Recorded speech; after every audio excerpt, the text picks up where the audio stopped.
Welcome to Rising Tide Startups, where today's most exciting solopreneurs share their startup stories.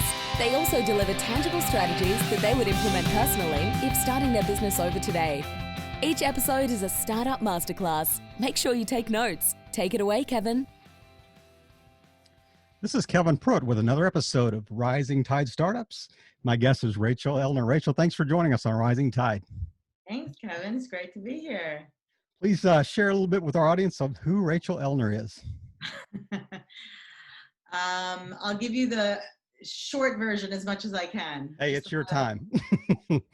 So I was actually born and raised in Israel, but I lived in the States from the age of 5 to 13. And then I went back to Israel for my high school years and then the Army, which is mandatory there. And then I came back to New York, the States for undergrad, ended up staying for grad school, law school, and then ended up settling down here. From the age of 5 to 18, I actually worked as a professional actress. That was like my whole purpose and life and passion. I kind of just fell into it very naturally. And, you know, I know there are so many people who are like, I don't know what my passion are. And then there are those people who from age 0, you know, knew they wanted to be a dancer. So I was kind of that person in the acting world. And then it gradually shifted to a point where I was like, wait, I'm not sure what my passion is because I love this and I love that. So I ended up in the Army in Israel when I went back after high school. I went to performing arts high school. I continued with the acting path and career. And then in the Army, I ended up being in the film production unit of the Air Force. And I kind of fell in love with being behind the camera rather than in front of it during that time. And so that's the beginning of like when my trajectory started to pivot a little bit. I'd always been fascinated by the entire process of filmmaking or theater, you know, reading plays, and I always stayed on set watching the director and the writing. So I always loved the whole process, but this was like my opportunity that just kind of fell in my lap by being in the film production unit of really saying, you know what, I want to take a shot at being behind the camera rather than in front of it. Right. And that led to NYU undergrad film school, which was an incredible 4 years. And then I reached this quarter-life crisis at the age of 25. I thought I coined the term at the time, but of course I did not. You know, and I thought I would have had conquered the world by then. And I'm like, I thought I would have conquered, and I didn't, you know, and for the first time in my life, I'm like, I'm not sure really where my path is supposed to take me, what I'm supposed to do. I'm not where I thought I would be at this ripe old age of 25. And I sort of made a strategic decision to go to law school. I'd always loved the sort of way of thinking, the legal way of thinking, analytical thought and logical thinking and reasoning. But quite frankly, it's not like I decided, oh my God, my dream is now to become a lawyer. No, I just really thought it would be a great sort of tool under my belt. And I knew I wanted to be in the world of storytelling, filmmaking, media, but I wasn't sure, did I want to be on the business side of it? Did I want to be on the, you know, creative side of it? I'd worked at a talent agency along the way, all this stuff. So, and I loved law school. You know, I have always loved academia and studying and learning new things. And I did practice entertainment law for a few years. And then I found myself married and pregnant and miserable. I had my dream job on paper as an entertainment attorney. I was bringing this new life into the world, first experience of being a pregnant, soon-to-be mother. And I just kind of took stock of, okay, this is not the way it's supposed to be. I have my dream job on paper. I checked off all the boxes of everything I wanted to achieve. I got to where I want to get. And now I'm embarking on this very, you know, important new stage of becoming a mom. And I'm bringing a person into this world. And I'm miserable. Like I'm not fulfilled, not even close to fulfilled. You know, I was running the rat race. I was working long hours, and not that hard work. I thrive on pressure, and I love working hard when you're in love with something and when you're doing something purposeful and meaningful. But I wasn't. I didn't feel like I was, and I just felt very in hindsight, I'm using this language. At the time, of course, I wasn't aware of it, but I felt very misaligned with my truth, my purpose, my passion. And then I ended up moving with my family to Florida. I took a few years off from my career, became a full-time mom and wife, loved it, was content for a while until I wasn't, and sort of started itching to that other part of me, you know, the other part of me that was not just a wife and not just a mom. Not that those things aren't the most important and fabulous things in the world, but I craved that because we're all multifaceted, right? Right. So I segued back into sort of career world through my at the time, my husband's real estate business, no longer my husband. And that led to an opportunity to be on a real estate reality TV show. And all of a sudden, and I did legal work in, I had my license in Florida as well as New York. So it kind of was a great transition back into the working world. Yeah. But it was his world, it was his passion. But all of a sudden I found myself on this reality TV show in the real estate industry. And I was like, oh my God, this is my world. I almost forgot, like, just being on a set again, just being with those kinds of people again, and in that environment again, it like ignited this spark that was always in me, but that was kind of dormant for a little while. And I failed to mention that the other seed to leading to where I am today and what I'm doing was while I was right before I sort of quit when I was pregnant, and I was like, I'm miserable. This is not the life I want. Something's wrong here. And I quit my job. I quit being, my dream job of being an entertainment lawyer with all these like sexy high profile clients and premieres, and like it was on paper perfect. And I was like, no.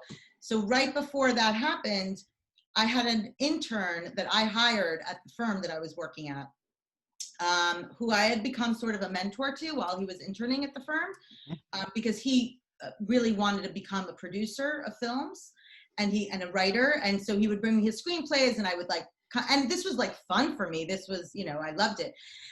And so he called me up. He had long since finished his internship, and he called me up right before I quit. And he said, I'm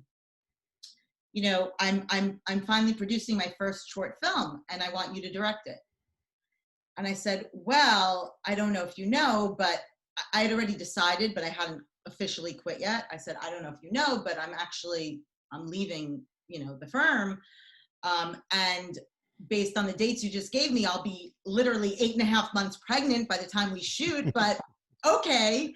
And so I did that. I directed this short film when I was 8.5 months pregnant, had just quit, this sort of very corporate world, legal job. Sure. And wow, I mean, that was really the first spark that got reignited in me, even though I didn't know it at the time. Right. One of my favorite quotes is Steve Jobs quotes, you can't connect the dots looking forward, but you could only connect them looking backwards. So exactly. And at the time I wasn't aware, I just had a blast. But looking back now, that really was the first seed to creating what I've created today and what I'm working on today. And then that second seed was sort of that experience on the reality TV show while I was in the real estate world on the legal side. And that led to eventually, I'm like, you know what? I'm just going to start this new thing. I gotta reconnect with, who I really am and my truth and my passion. And it kind of evolved from there. I'm sure, as you know, and you speak to so many entrepreneurs, so much of it is sort of pivoting along the way. And right. My initial vision for Siopa and what I've created and what I am creating, some of it sort of the core stuff stays the same, but it's veered and steered and still is in so many different directions. And nothing's wasted.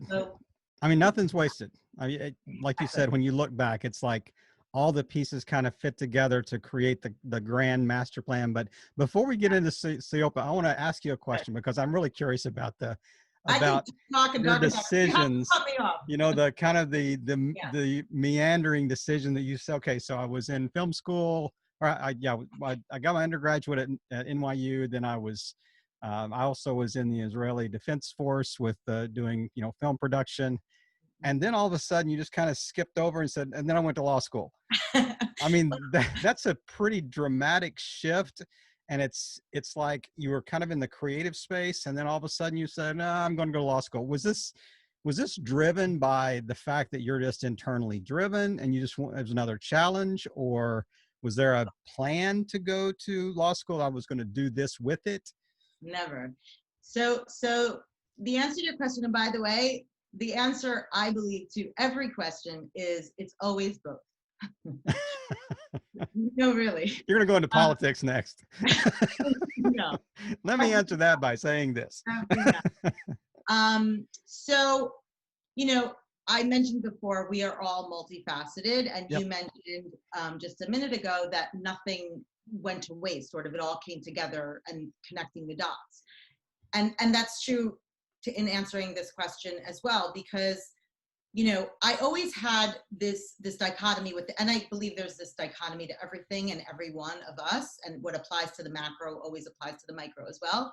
But for me personally, I always had this dichotomy of, well, besides the Israeli and American, I also always had this dichotomy of, you know, this creative artist, and I grew up in that world of theater, and you know, I had this huge circle of friends that were those theater types and artists and dancers, and yet there was also always this side of me that was very studious, very academic.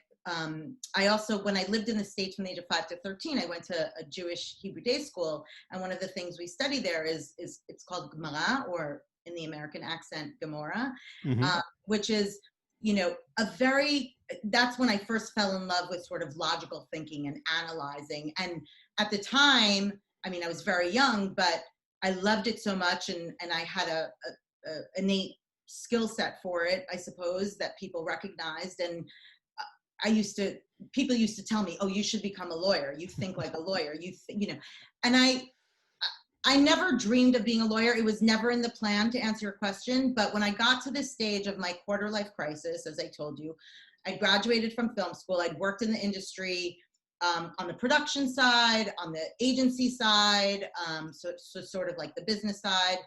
And nothing was sort of lighting me up. Nothing felt right. And I also, I'm just naturally very driven and always have been. And so it's like, okay, I'm not where I thought I would be now. And things aren't sort of lining up. And so, you know, I lived at the time in the Village right by NYU Law School. And I remember, it's so funny, I haven't thought about this in so long, great question. I remember during this sort of brief period where I was taking stock of, okay, where am I and where do I want to go in this quarter life crisis period, I took a walk down to, which was like literally 2 blocks down, to the NYU Law School by Washington Square. And I sort of just had this moment of almost divine intervention, if you will, of like, I pictured myself and I envisioned myself just becoming a student. And again, I always loved the structure of school and studying and learning new things in academia. So it just became this like, it lit me up. The notion of going to law school just lit me up. And then I thought about it a little more rationally and logically, you know, combining my creative artist side with my sort of very diligent, disciplined, logical, and analytical side. And I'm like, this is a great strategic tool, because no matter what I end up doing in the world that I love so much, whether it's on the business side or the creative side or both, this will always, like, I can't lose. It'll only add to my skill set, my tools, my learning, my growth. And again, I don't know that I would have put it in those terms at the time. I'm saying this now in those terms, looking back with the knowledge and the experience that I've gained. Right.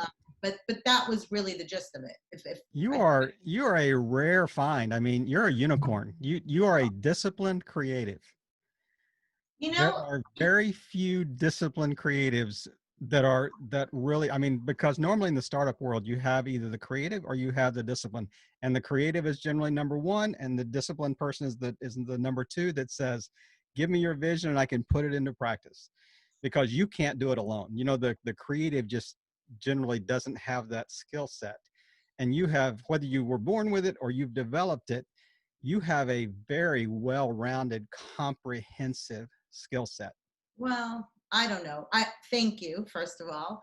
Second of all, I think again, I do believe we're all multifaceted, and I think we all have these creative sides to us, and we all have these, you know, sort of the left brain and the right brain. It's just, what have we cultivated throughout our life, and what has our life experiences and opportunities enabled us to cultivate. Right. So I think because of the way I grew up and the different cultures and the different backgrounds, I was able and lucky enough to be able to cultivate both more or less equally or at different stages, you know. And I think that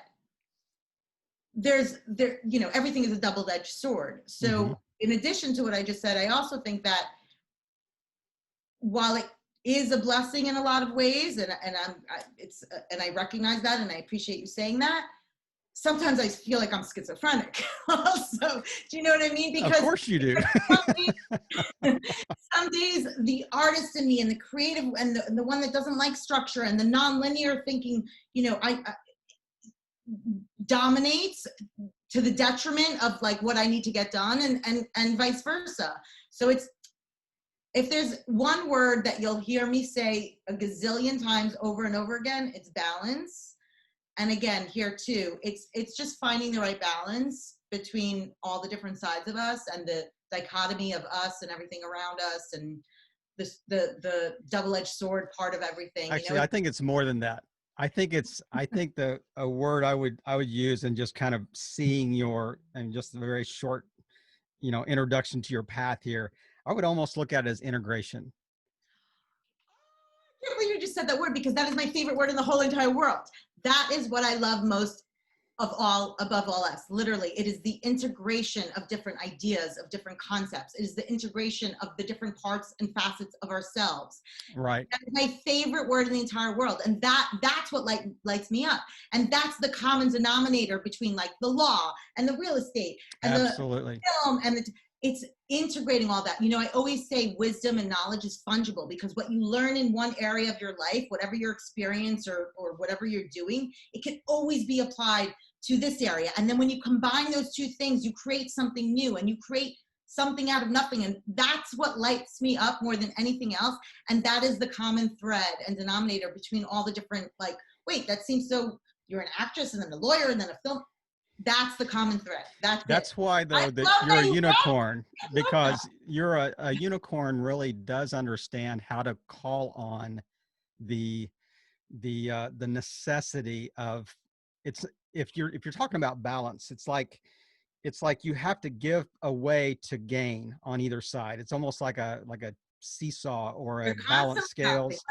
But right. Integration says, I'm going to call on what I need to call on at the moment. And you obviously have an innate ability to say, I'm either calling on my creative side or I'm calling on my, you know, the objective driven side at any given moment, and that's what I think. I mean, I'd love to get into the idea of you talking about that, but that's a great thing. The Yopa, you know, that saying, okay, this is exactly why I'm successful at doing what I'm doing. So let's kind of transition into that and tell me about what you're doing now. Okay, so I told you I was on this reality TV show. I was not even in my world. I was working on the legal end of in the real estate world. I also got my, you know, my agent license at the time, and Classic underachiever. Again, a double-edged sword, you know. And you know, I think Siopa in a lot of ways saved me. And helped me more than, you know, I created. I mean, yes, I created it, but it sort of created me in a way. And I can't ignore your comment about, you know, being an overachiever, because I think so many people today, we live in such a culture that emphasizes the overachieving and the productivity and, you know, the status grind, and the drive, and you know, that used to be one of my highest values, is ambition and conquering the world, and you know, in a not in an evil sense, but right.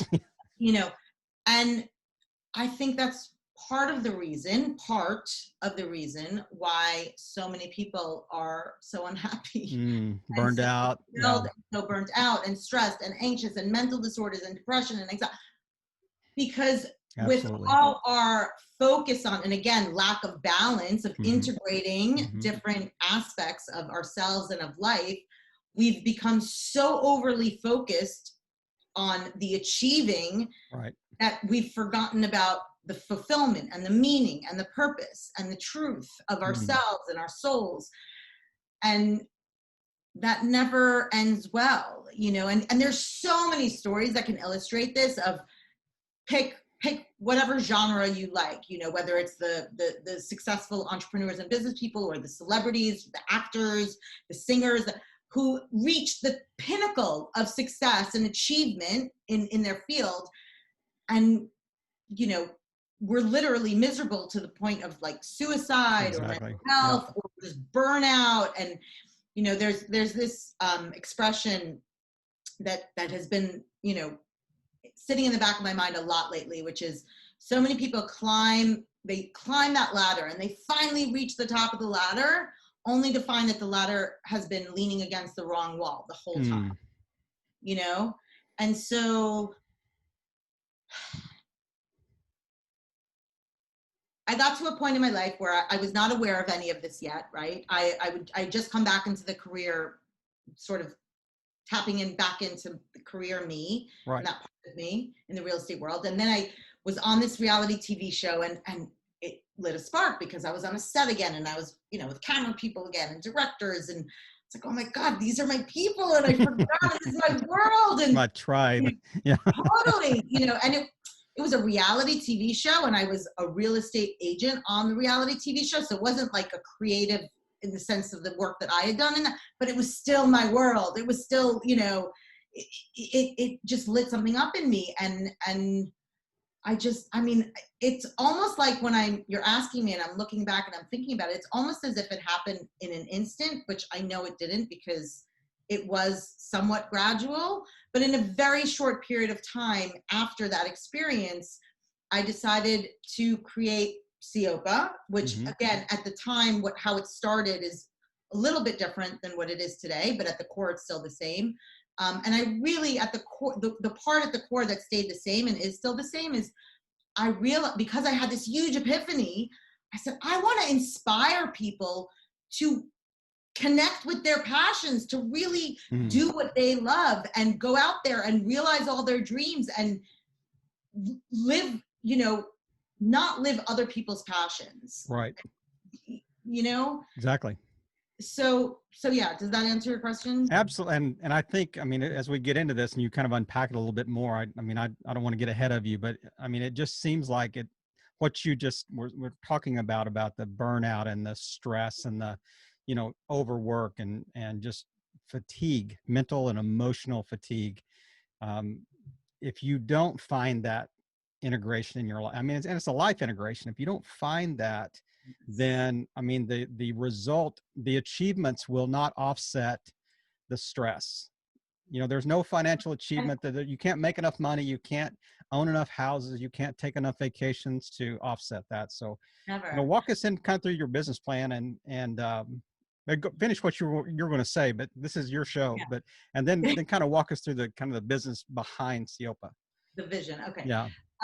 So where it started and where it is today is different, but I just have to say that, you know, for a lot of people, it is that overwhelm and that stress and that burnout, but it actually wasn't that for me. And so I just want to paint another picture of what it could also look like, because it's important that people are aware of it so that they can pick up to it and do something about it. You know, for me, it was more of this disconnect that I felt, like this lack of passion. And in case you haven't noticed, I'm a very passionate, emotional person with high energy. And I kind of was like, I forgot what that felt like to really be working on something that you love so much that it doesn't feel like work, you know, and that integration of not work, life, you know, but rather they're one and the same, you know. And I don't know if you know, but in the chapter of the book that it's not so new anymore, it's a few months ago, came out, that I co-wrote, I say I don't call it work-life balance, I call it work-life integration. And that's exactly what we're talking about. That's, you know, and so for me, it was just this feeling of lack of meaning. I felt like, I don't feel like what I'm doing really matters. I don't feel like it has real meaning and purpose and passion behind it. And I just wanted more of that. So I wasn't necessarily at that point in time, I think I was more burnt out and similar to those feelings back Sure. when I was working as a lawyer. But at this stage, when I really decided to create CEOPA and it started, it was this kind of like almost like numbness, you know? And I think a lot of people feel that too. You know, I just don't want people to think, oh, if I'm not feeling stressed and burnt out, then you know, I'm cool, I'm cruising.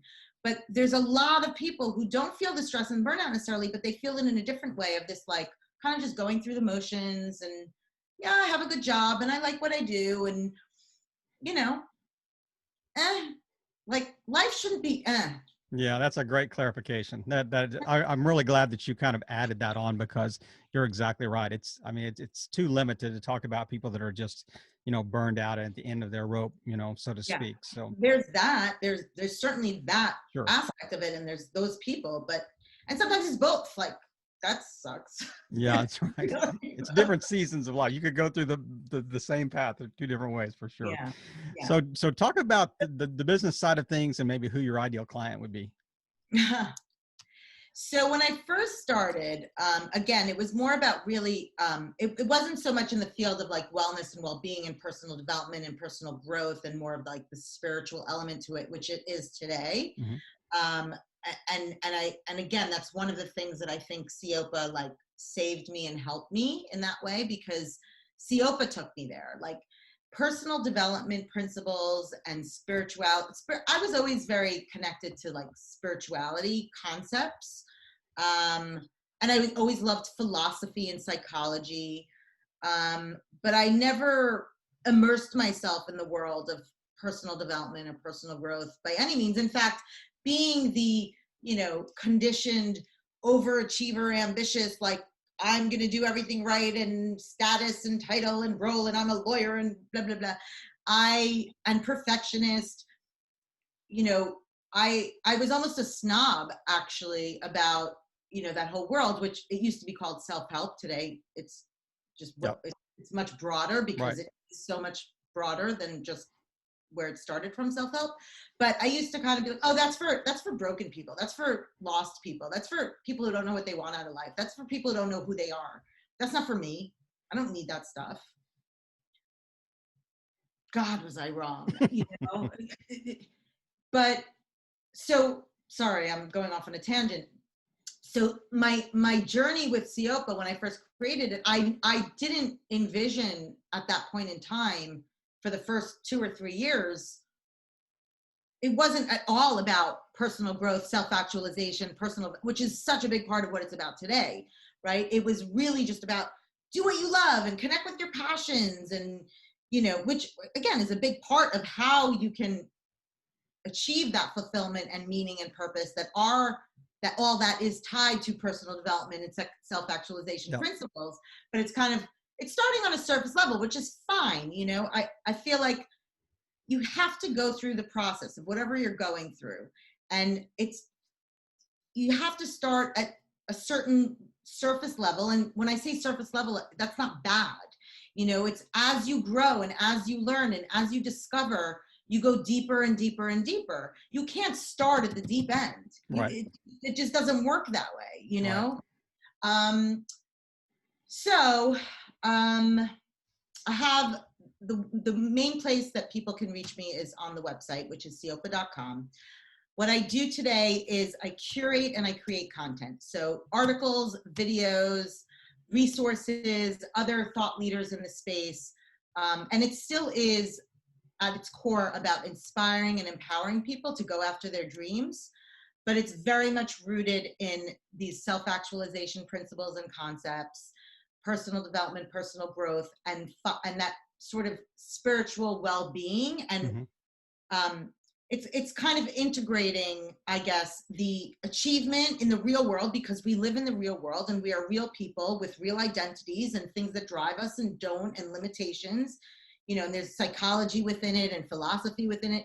But we're also, you know, mind, body, and soul. We're also spiritual beings, and our soul and our hearts, whatever you want to call it, whatever terminology works for you, they're just as wise, in fact, wiser, as our traditional education or our brains or like the logical side, right? The dichotomy that I talk about, it's both. It's learning how to listen and be aware of, and then integrate all the sides of you, all the facets of you. So it's spiritual concepts. It's,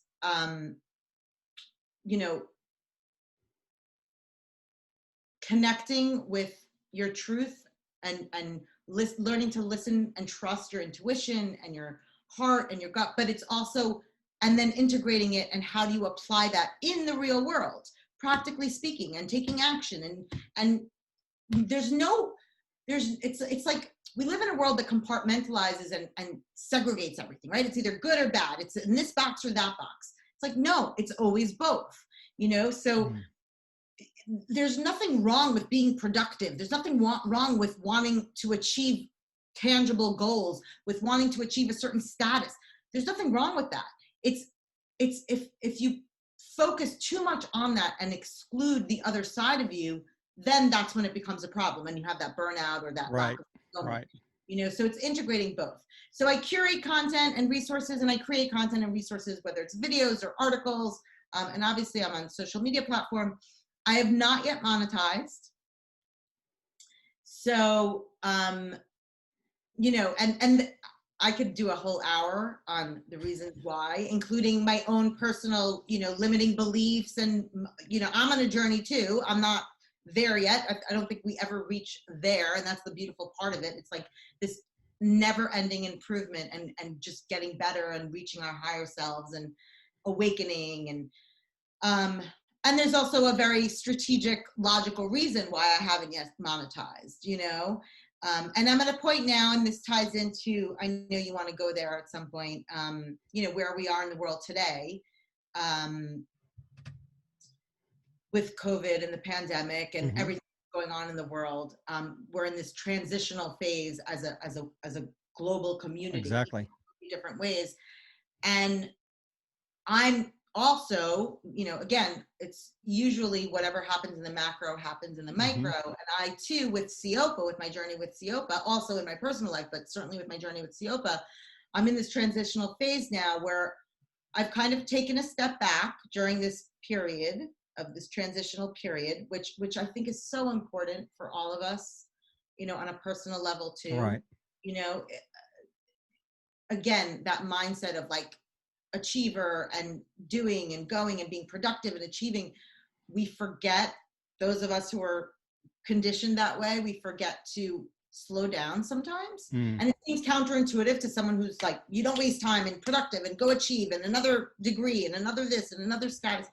But it's actually, it's the opposite of it's more productive to sometimes when it's right. And everyone is at different stages, to kind of take a step back and reassess and reflect and wait, is this, I'm heading in this direction. Is this still what I really want? Is this really the right path? Is this really the best way? Maybe I want to do it this way. Maybe, and it's just constantly reassessing the integration of all the different parts of what I want to accomplish and what I want to do with it. So I'm working on a book. I co-authored this book that came out a few months ago now. I'm working on just my own book. There's a digital course I'm working on. I'm working on a lot of collaborations, but I've kind of slowed down with the creating and the curating the content, the new content, a little bit, so I can focus on developing these new offerings and hopefully figure out when and how I first want to start monetizing. I have no doubt you'll figure this out. I have no doubt. I have a little moral dilemma with the monetization piece because my mission is so connected to inspiring and empowering people.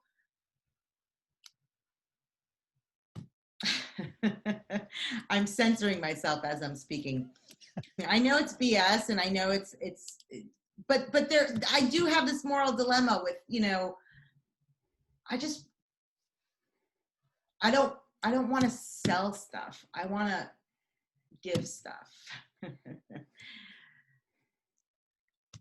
But when you go to the grocery store and you said, I would like to take this I bread away. no, And they're I going to know, go, we would like to give it to you, but there's a I value to our bread. I know it's an exchange of value, and I know it's tied to my other limiting beliefs. I know.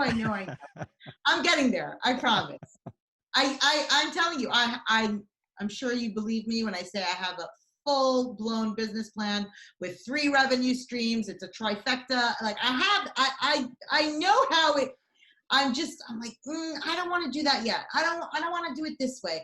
There's got to be I'm figuring it out. Listen. You know what? That's okay.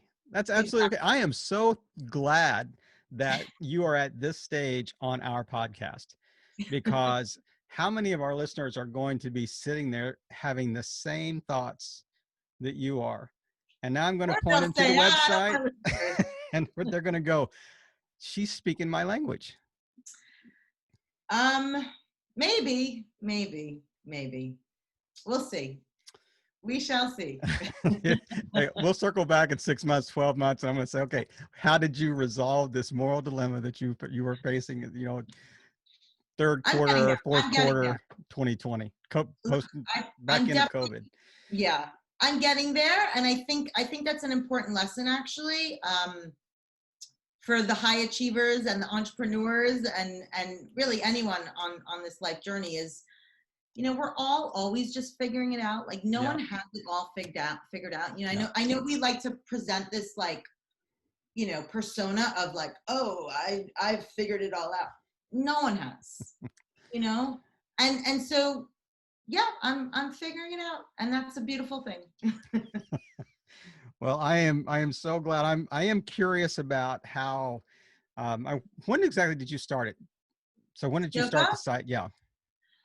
I want to say early 2016. Okay. So how have you seen it develop in the last 2 years or I said almost last 4 years? And how do you think COVID has impacted that, and what adjustments have you had to make? I mean, not from a monetary standpoint, just maybe just from helping people and working them through. Yeah. Sure. So it's actually grown really nicely. I mean, it is free, so it's easier said. A lot of people will say, well, it's free, so of course you have, but I've had a steady, good pace growth from day one of the website. I have over, I think, 30,000 subscribers now to the site itself, with just really, organically mostly. I mean, I took out 1 or 2 Facebook ads a couple of years ago. I find that, again, it's this balance, right? So I think when the pandemic first hit, when COVID first hit, there was like this rush of, this is exactly the type of content people want and need right now. So there was this like surge, actually. Mm-hmm. And then I feel like the market kind of got inundated with those types of content and that type of content, because other people recognize that too. And so anyone. And they were home with a lot of time on their hands. Exactly. And a laptop. And so, there's this thing about like cliches, right? I love cliches because if you look at the heart of a cliche, it's these universal truths that are so true and profound, but they become cliches because they're overused so much, and they lose their novelty, and they, and that's kind of, I think, where we're at in the online content world. That's not to say it's a bad thing. I think it's great that there are so many people out there and resources out there and choices out there for people to get not only information, but transformation. And we're sort of in the middle of this transition from the information age into the transformation age. Personal development and concepts of well-being and wellness are seeping into the mainstream and corporate culture alike more and more, which is phenomenal and fantastic. And online education is now becoming the new norm, which was, that was my concept for CEOPA from day one. And now, I'm seeing it come alive in real time. And I think the COVID and the pandemic just accelerated those processes that were happening anyway. Right.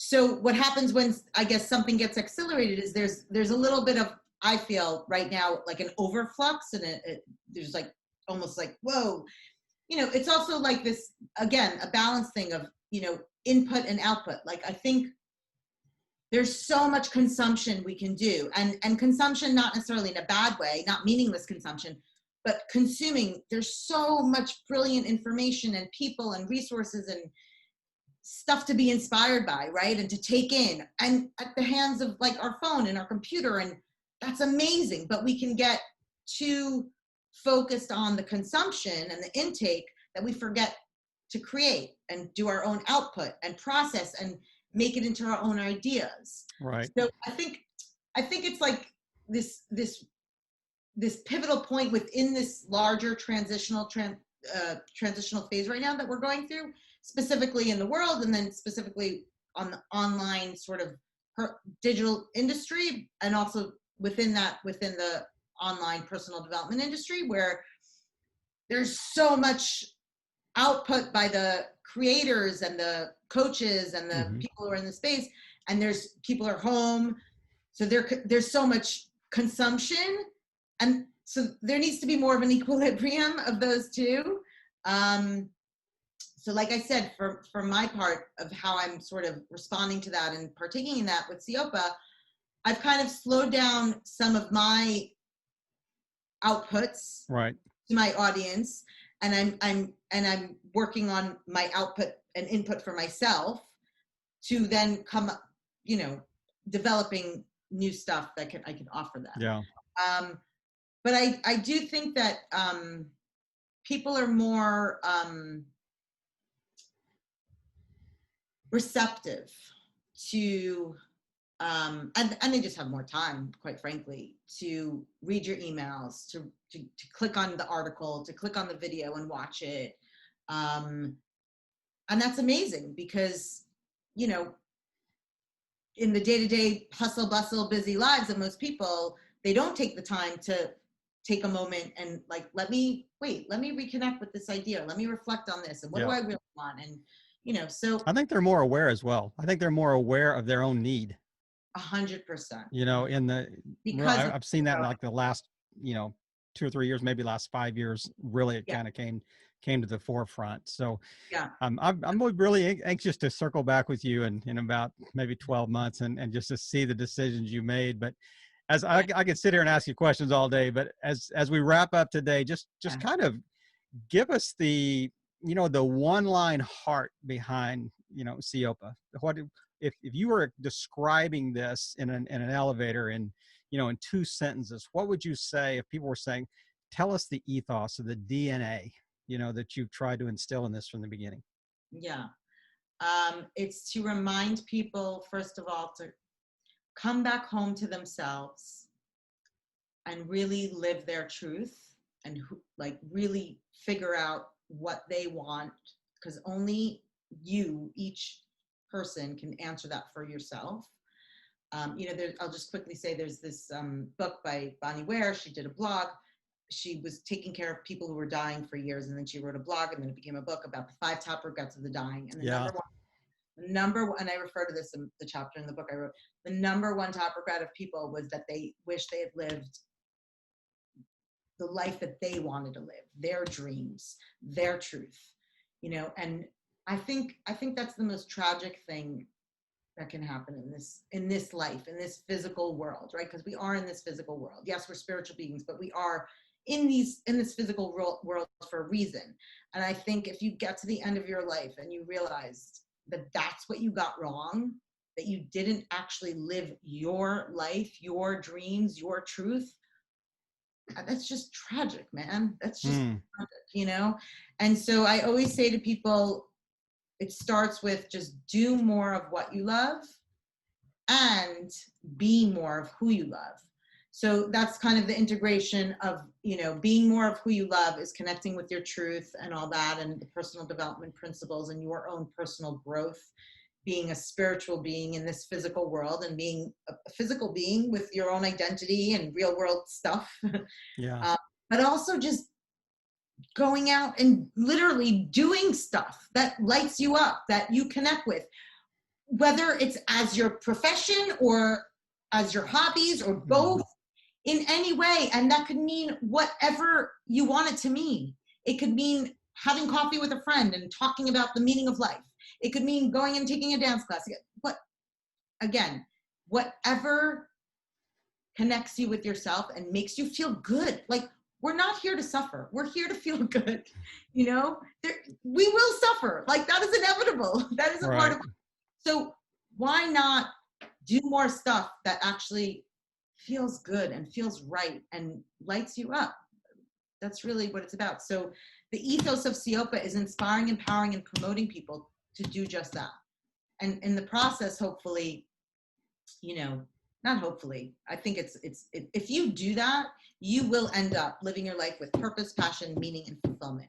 And I think that's what we all want, you know, and you'll end up realizing your dreams in the real world and achieving those goals and all that great stuff that comes with it, you know? What a great way to wrap up today. And they can learn more at CIOPA.com, SCYOPA.com. Yes, CIOPA, SE stands for C's, YO is for your, and PA is for passion. Seize your passion. We will make sure that is in the show notes. And Rachel, just thank you for just taking the time today. It's been a delight to have you on the show and just to actually watch you come alive, you know, as you were talking about this. So, and I love the fact that that really is an early stage. You know, you've been in business for 4 years, but it's still a very much an early stage in the startup phase of what it will become. But just thank you for taking the time and just sharing with us and just playing your part in helping all boats rise in a rising tide. Rachel, have a great day. Thanks, Kevin. That was fun. Another episode in the books. We hope you heard some great takeaways. Don't forget to subscribe and leave a 5-star review on iTunes and YouTube. As always, thanks for listening to Rising Tide.